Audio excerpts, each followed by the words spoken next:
Benvolgudes i benvolguts, ganxos i ganxes, molt bon vespre.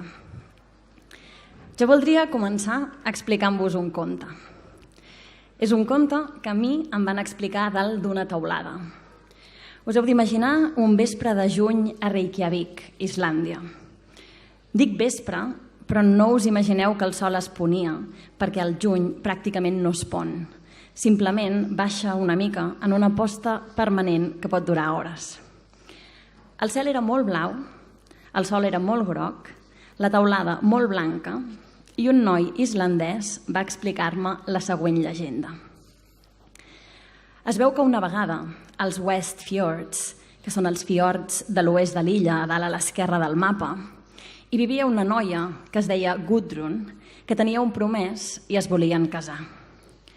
Amb aquestes, que va arribar el dia del casament, i tot anant a buscar la noia a casa seva, el promès va travessar un riu massa cabalós, el cavall es va espantar, ell va caure, es va clavar un cop al cap i es va matar. Aquest noi sempre duia barret i el seu fantasma es va posar el mateix barret per tapar la ferida i va anar a buscar la noia igualment. Va picar la porta de la casa i ella va sortir i va pujar al cavall i se'n van anar junts direcció a l'església. Però la noia es va adonar i li va estranyar una mica que en comptes de dir-li Gudrun, Gud s'escriu amb aquesta D que es diu Eth, i és una D torta que té un palet que la travessa i que de fet és una lletra que només fan servir els islandesos, la gent de les illes Faroe i els anglesos antics. Doncs Gud en islandès vol dir Déu, que de fet s'assembla a l'anglès God.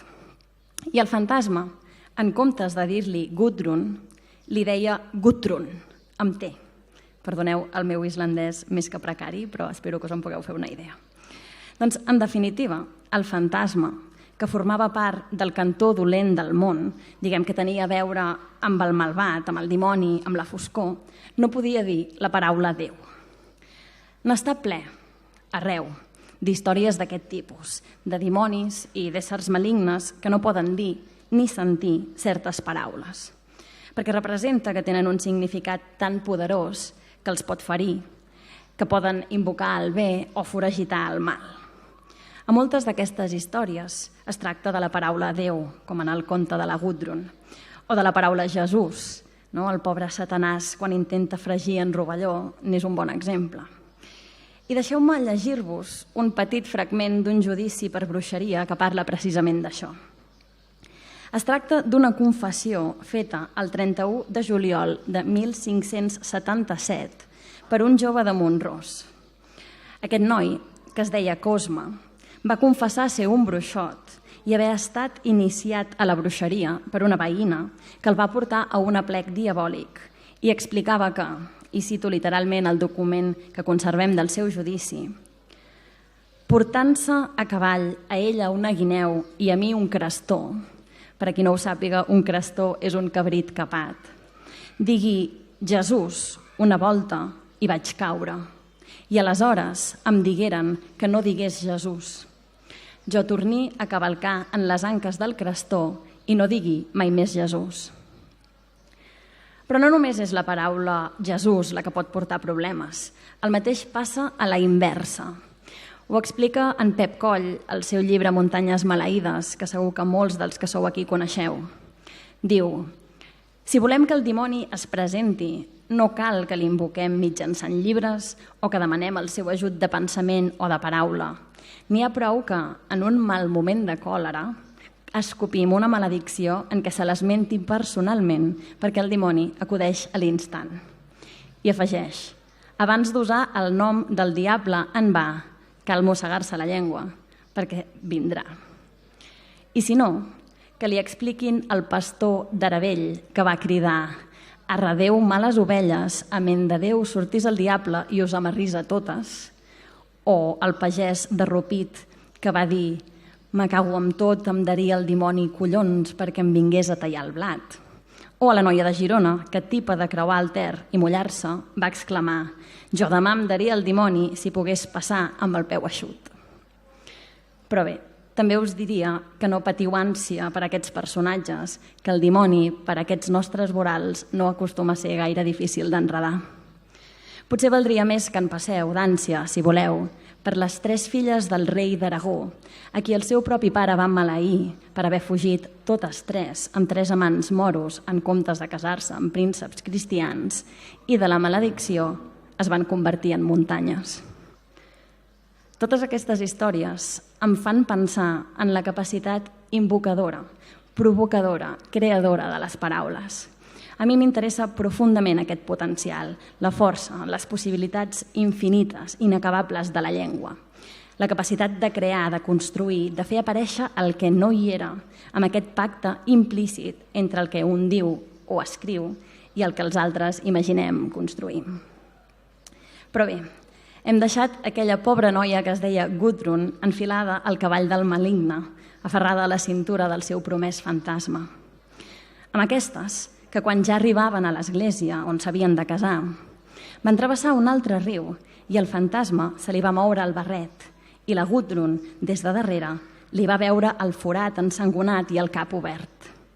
En realitat, no la duia a l'església per casar-se, la duia al cementiri per enterrar-la amb ell. Així que, quan va poder, la noia va saltar del cavall, va córrer cap a l'església, va pujar al campanar i va tocar la campana com una boja fins que tota la gent del voltant es va congregar i el fantasma va haver de fugir sense l'ànima d'ella. I conte contat, aquest conte s'ha acabat. Però tornem a la taulada, a Reykjavik. Imagineu-me molt feliç que m'haguessin explicat aquest conte. Molt feliç de poder-me l'endur amb mi, fer-lo viatjar, explicar-vos-la avui aquí. D'haver pogut entreveure, intuir una mica, rere la cortina de les paraules, algunes de les coses que aquestes guarden dins. Informació sobre qui són, com pensen, com imaginen, com expliquen les seves pròpies històries, aquella gent islandesa perduts en aquella illa farèstega allà al mig de l'Atlàntic. I ara, imagineu el mateix noi islandès que m'havia explicat el conte fent-me una pregunta. Una mala pregunta. I perdoneu que us la repeteixi, soc conscient que les orelles no tenen parpelles. Devíem parlar del català, del fet que jo escric en català, vés a saber. I em va demanar: però per què parleu en català? Per què escrius en català? Per què no parleu i escrius en castellà i ja està? I jo, dalt d'aquella taulada, me'l vaig mirar tranquil·lament. I vaig respondre, no sense un punt de crueltat. Al final, una s'acostuma a certes preguntes impertinents i poc informades i poc pensades. Carai, que aquell noi era un parlant d'islandès i que l'islandès es calcula que el parlen unes 350.000 persones. I li vaig respondre: per què no parleu vosaltres en danès i ja està? I vaig tocar la llaga, amb tots els dits. Després d'aquesta pregunta, em va caure una diatriba sobre com d'antiga, rellevant, única, valuosa, especial, bonica és la llengua islandesa. La importància de la literatura medieval islandesa, em deia, tot exclamant-se, les sagues, amb la cara desencaixada i els braços aixecats. I que consti aquí que m'he llegit diverses sagues i em semblen absolutament rellevants i increïbles. Quan va haver acabat, i m'heu de perdonar perquè no li vaig parlar de les homilies d'Organyà, ni li vaig fer cap gran classe d'història ni literatura medieval catalanes. Simplement li vaig dir que tot el que m'acabava d'explicar, que tot el sentiment fervent, l'amor, la defensa, el respecte vital per la seva llengua, l'apliqués al català. Que la meva resposta a la seva pregunta era la mateixa que la seva a la meva.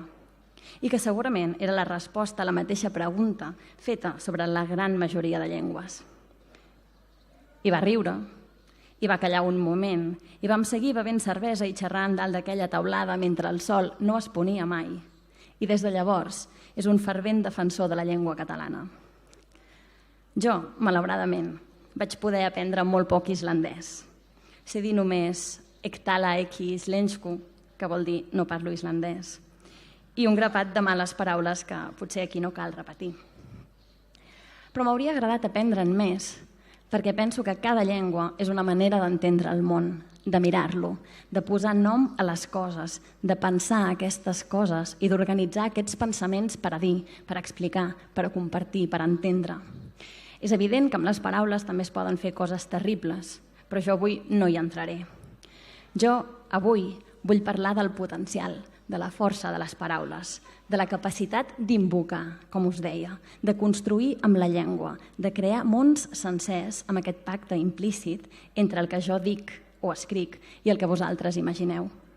Vull parlar de la seva capacitat de fer aparèixer coses que no hi eren, de canviar les que sí que hi són, o la manera com tenim de mirar-les, de la possibilitat de ficar-nos dins d'espais o moments on físicament no podríem ficar-nos, de dur-nos a llocs on no hem anat, de la seva capacitat de sobreviure, de perdurar, de viure molts anys, de veure moltes coses, passant de generació en generació, en forma d'expressions que aprenem, en forma d'històries que transmetem oralment, en forma de textos que conservem, viatjant, com el conte islandès que jo he dut avui a Organyà, o com un altre conte que em van explicar primer a Islàndia i que anys després vaig retrobar a Catalunya, concretament a Riells.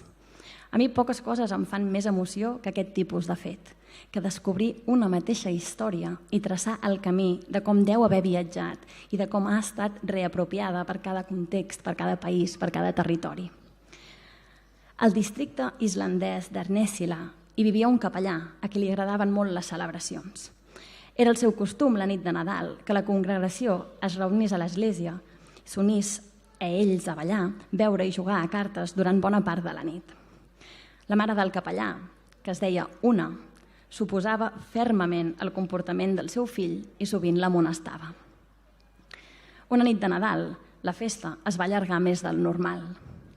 La mare del capellà, que era una dona sàvia, va anar a l'església i va demanar al seu fill que aturés el ball i comencés la missa. L'home va respondre que hi havia temps de sobres per a una altra ronda, mare estimada.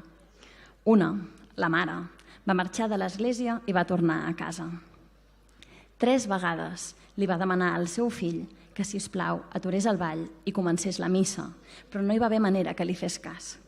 La mare, que se n'ensumava una de terrible, va agafar el cavall i va cavalcar fins a l'església més propera i allí va demanar al capellà d'aquella església que l'ajudés a dissuadir el seu fill i a la resta de balladors. L'home va acompanyar-la amb la intenció d'ajudar-la, però quan van arribar al lloc, l'església i el seu voltant havia desaparegut, com si la terra s'hagués empassat l'edifici amb tots els balladors a dintre, els que encara es podia sentir cridant i gemegant sota terra. El que més m'interessa és que una cosa molt semblant va passar a Riells, diuen, i també a Arbúcies. La terra es va empassar uns mals balladors i cada 7 anys encara es poden sentir sota terra els sons dels flaviols i bombos i veus que canten «Cansada estic cansada, cansada de ballar, cansada estic cansada, fins que el món finarà». I bé, he dit que les paraules viuen molts anys, però tot depèn de com es miri i de qui s'ho miri. Així i tot, que bonics els mil·lennis en què hi va haver i hi ha encara paraules al planeta. Paraules que guarden dins colors, olors, sons, gustos, records, moments i informació de qui érem, de qui som, de com mirem col·lectivament el món, de com l'entenem, de com l'expliquem, de com l'imaginem, de com ens fiquem els uns dins dels altres i procurem entendre'ns més enllà de les nostres percepcions, més enllà del nostre temps, del nostre coneixement i de les nostres experiències. Perquè hi ha una cosa que tenen les paraules, que és òbvia, però que diré igualment, que és la capacitat d'una certa profunditat, com els balladors sota terra. Potser per molles, per fosques, per cavernoses, com molls i foscos i cavernosos són el cervell i la boca, guarden la capacitat de ficar-se a llocs on d'altres maneres potser no ens podríem ficar. Això que us estic llegint avui i que ja va per acabar-se, ve a ser això, un cant alegre a la màgia de les paraules. I encara que me n'hagi anat fins a Islàndia, concretament de les nostres paraules, de les que estic fent servir jo avui aquí per encendre llums, imatges, idees, contes, records, qui sap, els vostres cervells.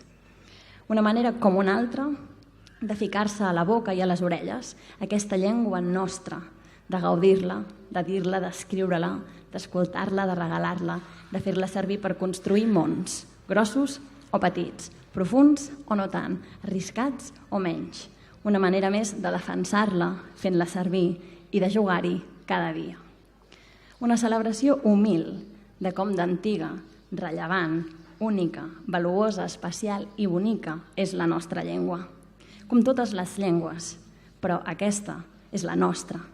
I guarda dins colors, olors, sons, gustos, records, moments i informació de qui érem, de qui som, de com mirem el món, de com l'entenem, de com l'expliquem, de com l'imaginem. I a d'altres els trucaran altres moments, altres llocs, altres llengües. Però jo he passat pel món ara, i aquesta és la meva. I em fa molt feliç ser avui aquí a Organyà, precisament, celebrant-la, mastegant-la, dient-la en veu alta, fer-la servir per agafar-vos i dur-vos amb mi, bosc endintre, el riu on l'aigua és freda, i donar-vos les gràcies. Gràcies per convidar-me avui aquí. Gràcies per demanar-me que escrivís l'homilia laica. Gràcies per escoltar-me, per acompanyar-me i per deixar la porta oberta perquè jo em pogués ficar imaginació endintre. Fins molt aviat i que gaudiu molt d'aquests dies i d'aquesta fira. Moltes gràcies.